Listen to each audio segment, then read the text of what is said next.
Taxıl səpini zamanı fermerlər şumaltı gübrələrlə təmin ediliblər. Bu gübrələrin tətbiqi səpindən əvvəl torpağın hazırlanması zamanı həyata keçirilir. Eyni zamanda taxıl əkini üçün zəruri olan xüsusi texnikalar, taxıl əkənlər və digər əkin avadanlıqları ilə də təmin olunurlar.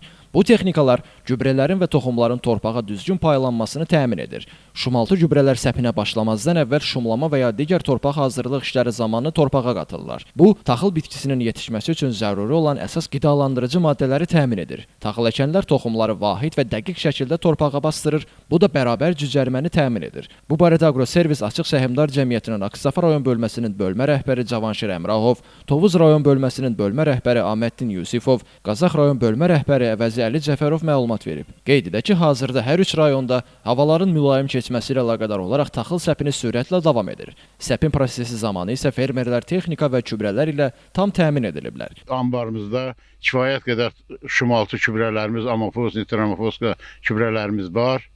Kifayət qədər əhali müraciət edir, alana da təəssüflər ki, gübrə satışı çox zəif gedir. Əhali bundan istifadə eləmir, yararlanmırlar. Biz həmişə növbəti keçən biçim dövründə də müsahibəmizdə demişdik ki, mineral gübrələrdən istifadə edin, herbisitlərdən istifadə edin. Bu hamısı bizim xeyrimizədir.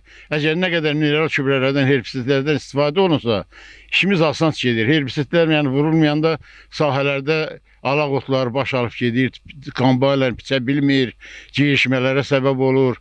İndi yenə nə qədər gübrələrdən də istifadə olunsa, məhsuldarlığın bol olması deməkdir. Qeyd edək ki, mütəxəssislər bildirib ki, Agroservis Açıq Səhmdar Cəmiyyətinin bölmələrində gübrənin kifayət qədər olmasına baxmayaraq, taxıl əkini zamanı gübrədən az istifadə edilir ki, bu da məhsuldarlığın aşağı düşməsinə səbəb olur. Məhsuldarlığın bol olması üçün şumaltı gübrələrin verilməsi vacibdir. Elvin Qudrətov, Kamran Əskiparalı, Sənan İsmailov, Həcər Həsənova bu gün informasiya proqramı üçün.